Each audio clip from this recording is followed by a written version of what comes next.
This is Sarnia Lambton Daily for Wednesday, June 3rd. Good evening, I'm Terry Doyle. The outbreak status at a local long-term care facility has been removed. Lambton Meadowview Villa in Petrolia had a staff member test positive for the virus, but after 14 days, no other staff member or resident has tested positive, and the outbreak has been lifted. This is the second time during the pandemic that this home was put into outbreak status, both due to a staff member testing positive, but the virus has not impacted any residents. The overall numbers show an increase of 3 people testing positive for COVID-19 since the last update, bringing Sarnia Lambton up to 266 cases. Another resident of Vision Nursing Home has passed away, so the total deaths is up to 24. 210 people are considered recovered, also an increase of 3 people from Tuesday's update. There are now 32 active cases of the virus in the area. In other news tonight, the process of making changes to a deadly intersection in Lambton County took another step forward today. Lambton County Council voted in favor of setting aside money in the 2021 budget to build a roundabout at the intersection of Kimball Road and Petrolia Line.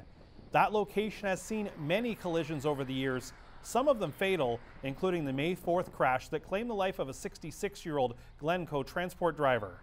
During today's County Council meeting, some wondered whether other measures could be taken instead of a roundabout, but St. Clair Township Mayor Steve Arnold said the roundabout was not only the best solution, but the only one to avoid deadly T-bone crashes. We know many industries have been impacted by COVID-19 and the pandemic. Certainly tourism is a big one. Here's Mark Perrin from Tourism Sarnia Lambton. And Mark, we checked in with you at the beginning of this, but let's talk now. Let's talk in current terms. What are you seeing? What are you hearing when it comes to the tourism industry locally? Yeah, so it's definitely one of the hardest hit industries. Absolutely, our local partners have been taking a brunt of obviously hotels and restaurants being limited in their operations, and there's no real sign of letting up for the next couple months, it looks like, unfortunately. So we're going to keep grinning it, but we're doing what we can with recovery efforts and some programs and everything else to support where we can and be ready for when things do kind of loosen up to that stage 2 and stage 3 levels, that we'll be ready to go with visitor attraction and marketing kind of recovery, I want to say promotional efforts, and go from there. Back in March and April, it would have been sort of, seeing this light down the road coming where we get into the tourism season and things weren't looking good. Now that we're into it and the operators who would normally have people in the hotels by now, people would be, the events would be happening. Is this where they're really feeling it now? Yeah, it is. I think a lot of businesses could withstand 2, 4, 6 weeks even. But once we start to approach that 6 to 8 week mark, that's where really it was the desperation of when are things going to open up? What's it going to look like for summer? I mean, we have Lambton Shores who heavily relies on June, July, August as their kind of make it or break it months. So we're in the thick of it right now. And unfortunately, things aren't able to be opened up. We're hoping that restaurants, we do get some news here soon from the government on those, and we're starting to get the restriction and kind of social distancing best practices out to those restaurants and different operators. But as far as attracting tourists or having the borders open, I think for now we're going to have to wait a little longer on that. For certain retail, if they had to shut down in November and December, losing the Christmas season, that would be devastating. For a lot of businesses, is it even that Victoria Day to Labor Day window that is basically, that is their annual season? Yeah, that's right. I mean, especially the economic impact that the events in Lambton County that spins off from that. We know that various events bring kind of 2 million here and 2.5 million there, and even some of the smaller ones are up to 100 to 500,000 in economic impact. So you start adding all those numbers together and what it looks like for the county, plus U.S. traffic. We know from the month of April that about $15 million in economic impact was lost just with the border being closed to our tourism industry. So when we start putting all these numbers together, it shows a very, very real picture of what these business impact is. And, it's in the millions of dollars. I think we're probably closing in now between that 20 to 30 $1 million mark for Lambton County with March till May, and then we'll wait to see how June and July go to unfortunately add to that number. With the border, what areas do you find are the big draws when it comes to Americans for tourism? Yeah, so definitely our beaches attract for the summer months a lot of American travelers coming through. Also, they'll use this. We have various parts throughout the county, so of cottagers and renters who are Americans that right now can't come over. So even down St. Clair Township, we have something like Stag Island is heavily populated by American tourists. And then as far as even seeing that with different trade shows, events, some of the different summer traffic as far as celebrating the holidays and visiting people. And then we also have the through traffic that are coming, visiting somewhere else in Ontario, but will stop and kind of cross the border and stay in Sarnia Lambton and a hotel. We have a lot of that traffic that we're missing to the kind of Sarnia and Point Edward region. And furthermore, as you go through the county, it's just various pockets, but altogether it adds up to large numbers. I know it's not easy for businesses that don't have the revenue coming in, but is there an opportunity where maybe they can make themselves better for the future? And I'm thinking, for example, I believe one of the hotels in Point Edward was already going through construction right now, and this was maybe going to be a bit of an inconvenient year for guests because of construction happening. Is there maybe talk where some businesses are looking at to say, well, hey, if this isn't going to be a great year anyway, this is maybe the year where if we get a little bit of a new coat of paint on or things like that to at least come back better? Yeah, that has been the case. I think a lot of businesses have kind of done that fine tuning or fixing up or making various improvements to their facilities or businesses with the time. Obviously, a lot of business owners are finding more time on their hands and able to do those kind of improvements, which I mean will be great to see once we're able to open up to visitor traffic. But ultimately, it's still looking and saying, okay, first step one for any of these businesses is where's the break even? With the government programs, a lot of them have allowed businesses to keep doors open for takeout, but still that break even hasn't been achieved in most cases. So we see the bleeding somewhat continuing for our local economy, and really it's when does that stop to the break even, and then we can go from there on when profitability looks like it's possible. How does it look when it comes to seasonal workers? Because I have to think many of these places have their owners and maybe a limited staff, but then ramp up when it comes to the prime season. Yeah, with Tourism Sarnia Lambton, we've been encouraging most of the business, if they're eligible for the Canadian Summer Jobs Program, to go ahead and accept that, especially with that program paying 100% to seasonal or summer students. So we've been really encouraging that. We're seeing that most businesses who were eligible or applied for those that grant program did capitalize on it and are bringing seasonal workers or students to their place of employment, whether it's to help with some of those improvements we just spoke about, or to kind of ramp, be ready for when doors can open at whatever that capacity is. So we're seeing some, but unfortunately, I would say on the flip side, if they did not apply for that grant or funding, we're seeing that being something that is holding off because of the costs involved. So kind of two parts, fortunate for those who applied, who were able to get in there. And we're glad to see that advantage, as obviously that summer and seasonal work translates dollars throughout our economy for those working. But overall, if you don't have those programs, we're seeing those employment opportunities unfortunately kind of stack up to that 15% unemployment number for the county. When you talk to operators, obviously we'd all love this, but if there was a firm date to say, okay, we're at this stage at this date, or you can reopen at this date, even if the date wasn't very good or very ideal, at least they had something to shoot for, so they know, for example, okay, we're definitely not going to be open for the next month, so we can get some work done. Okay, we can push our season later. If they knew a specific date, we're not getting one, we realize that, but if they had that, would that make things much easier versus this sort of rolling situation we've been dealing with? Yeah, absolutely. One of the feedback, actually, I've been fortunate to be on a advisory panel for the Ministry of Tourism, and a lot of the feedback we're getting there is, can we get more notice on when things will open up, and even if that's a 1 to 2 week period, just so businesses can prepare. Right now, there's a lot of business owners who are kind of holding back and waiting for that. Okay, we can be open, but at the same time, it doesn't help to say, okay, today's Wednesday and you can be open on Friday, or it's Friday and you can be open Monday, right? So if we can get that week or 2 week kind of, okay, that's when we can be open. It worked somewhat well with the golf courses, having that prep period before they said, okay, you're officially can be open. So yeah, one of our kind of recommendations with that ministry advisory panel is how do we get that timeline where business owners can really prepare themselves properly when restrictions are beginning to be lifted. And when those restrictions start to be lifted, we're looking at, in a lot of cases, limited capacity. And I have to think for especially food operators and many other situations that are used to busy times during the summer, that's got to hurt as well. And having to prepare for maybe a new layout or plexiglass, all those kind of things.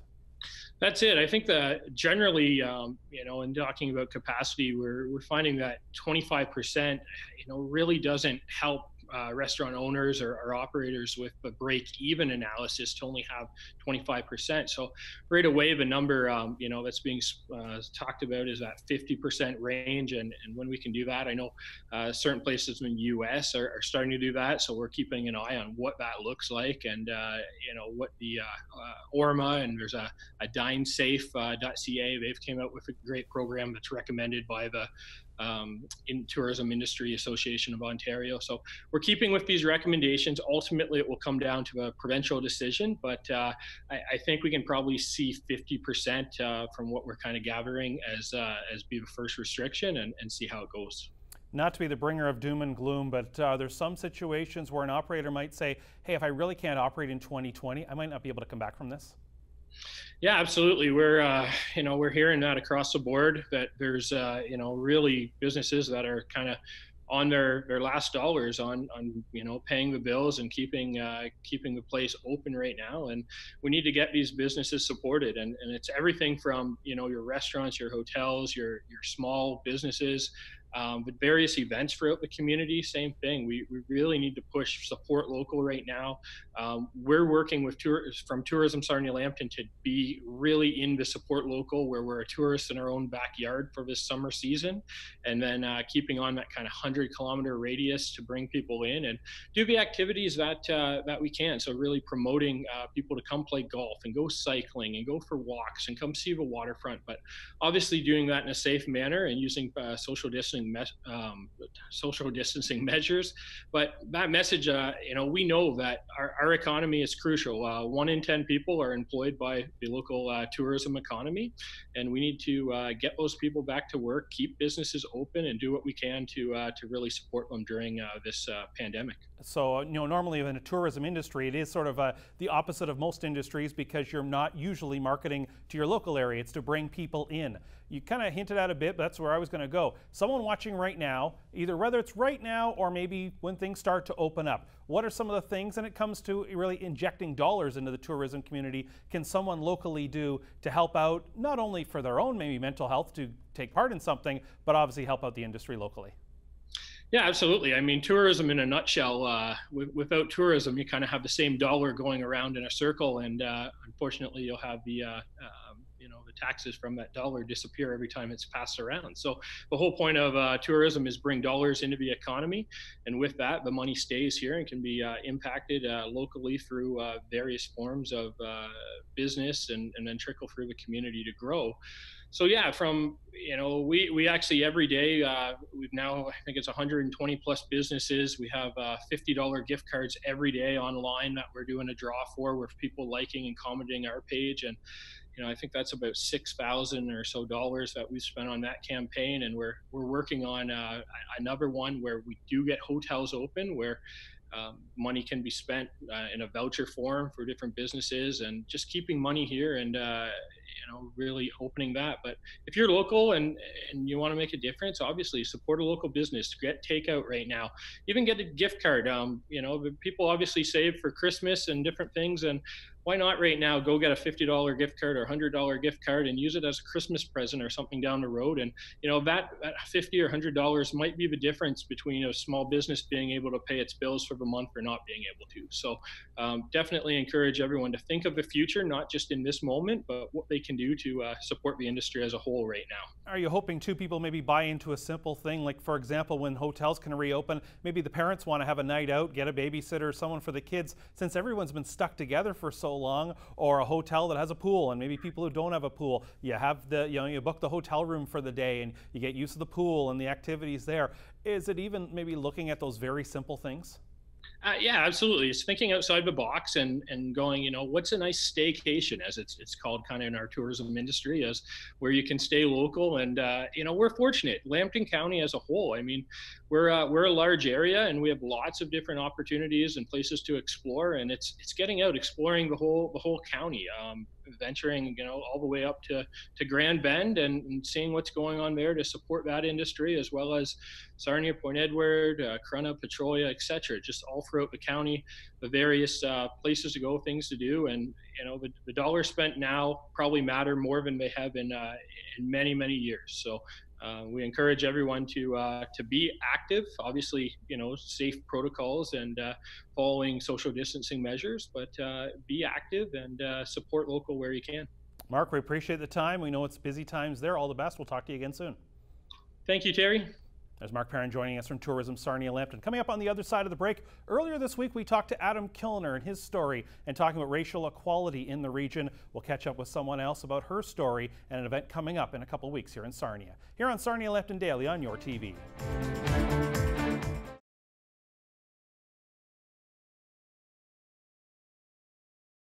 Welcome back to Sarnia Lambton Daily. Let's continue our discussion about racial equality and specifically in Sarnia Lambton. Tabitha Valdez joins us now, and Tabitha is organizing the event coming up on June 13th in Sarnia. Adam Kilner previously was referring to that one as well. And Tabitha, first of all, how are things right now? They're going really, really well, actually. I'm very pleasantly surprised with the turnout and the interest on the event page. I'm really excited to get this going. We talked a bit before about this, but there's people out there probably watching who saw the pictures, saw what was going on in the U.S. and thought, that's in the U.S. Why is it important to have the awareness and have an event like this here in Sarnia Lambton? For multiple reasons. One, it's not just an American problem. There definitely is issues with racism and police brutality, especially in Toronto. It's obviously a bigger issue in the States, but we have a very broad mixed race community here. There are lots of children here that are half African American, and it's very important for them to know the issues that their counterparts in the States deal with on a regular basis. What sort of feedback have you received, both just the pictures that have come in from the U.S. and obviously once you created the event for June 13th? For the most part, I'd say it's about 80% supportive. Everybody is excited to be involved, asking how they can help, helping me get in contact with the necessary people to help make this run smoothly. I purposely made it so that I would have to approve comments made on the event post because I figured there would be some backlash, especially with this being held during a pandemic. And it mostly, I hate to say this, but comes from the same age demographic. It looks like the people that have an issue with this going on. I guess that's the one thing, though, I'm sure, and I did see a couple, I think it was your, rather than comments, it was your post there, wanting people to indeed follow social distancing. Don't make this, don't cause one problem when trying to work on another problem, that you want people to certainly be safe at the same time. Exactly. So what sort of messaging do you want people to hear right now? One of the main things, I think, especially in this smaller city, a lot of people don't seem to understand that when we say Black Lives Matter, we're not insinuating that all lives don't matter. If people instead maybe read it Black Lives Matter too, there could be more understanding there. I put several analogies, I posted them on the event page to help shed some light and just educate some people to know that by saying we're being pro-Black right now. We're not being anti-white or anti any other race. We're just trying to support Black people who could really use our help right now. Do you find this can be a trigger for some people? While these are issues that are not new, seeing the pictures, seeing the incidents that have happened in the United States that led to the protests, that led to the violence, can be quite a trigger and maybe create even some additional mental health challenges? I think maybe initially, but overall, looking at the bigger picture, it's going to be helpful in the long run. I think this education is long overdue in this community, especially. We live a very sheltered life here in Sarnia. There's not a whole lot of culture. It seems to be getting better over the years, but it's time. I understand it's going to be hard for some people to hear, but it's going to benefit everybody in the long run. What have you seen? What have you heard in terms of the lack of racial equality at times here in Sarnia Lambton? For example, I grew up here. I am of mixed race as well. I was one of the only children in my entire school who was anything but white. I had several kids tell me growing up they couldn't play with me because I was brown. I was called the N-word before. I have several other mixed race friends or Black friends that have dealt with the same issues. Even people who aren't racist making racist jokes and thinking it's okay, just things like that. Like it just really needs to stop. This is 2020 and it's not okay anymore. Tabitha, you touched on it. There's sometimes where people, especially maybe in older generations, heard there was off-color jokes, inappropriate jokes, and people used to just write that off that, oh, that's my grandmother, that's my grandfather, that's the uncle, that's the aunt. But I'm sure now saying, you know what, no, call them out, make these stop. Yeah, that's exactly how I'm feeling. I know it's very hard when people are brought up a certain way or taught certain things. It's hard to break those habits. Those old habits die hard, but it's 2020. It's not okay anymore. People need to be educated, and it's not right. We have seen some pictures out of the U.S. where we've seen police forces and protesters, activists working together. We saw the pictures from Flint, for example, where the sheriff's deputy was working with the group. We saw, I think it was Miami, where there was another. I've got to think that at least that maybe has been a step in the right direction. Absolutely. I those pictures honestly bring me to tears. It's great to see. That's exactly what we want to happen. We want these issues to be acknowledged. We want corrective action taken. We don't want this to create chaos and riots and perpetuate more anger. We just want a solution. We want it fixed. We don't want this to continue happening because these precious lives, innocent lives are being taken for no reason, and it needs to stop. Tabitha, for people not aware or have maybe joined us a little bit late, give us the background. What is coming up and planned on June 13th? So on the 13th, the plan is to meet at about 3 o'clock at City Hall.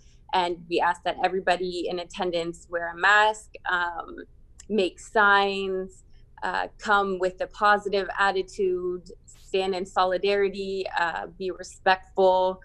Please try to maintain social distancing the best you can. I'm thinking, we haven't solidified it yet, but I'm hoping to maybe just do a march around, starting at City Hall, heading down Christina, and then looping around Front back to City Hall. I think that would probably be the best way to maintain that social distancing and still get our point across. Well, Tabitha, we appreciate the time. Certainly looking forward to this, and seeing that people are coming together in Sarnia Lambton is the important thing. And stay well, and we will catch up to you again soon. Thank you so much. I really appreciate it. There's Tabitha Valdez joining us here. Stay tuned. You're watching Sarnia Lambton Daily on your TV.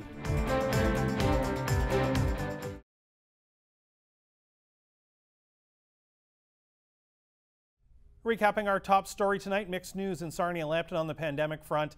Lambton Meadowview Villa in Petrolia is no longer an outbreak, while unfortunately there has been another death of a Vision nursing home resident.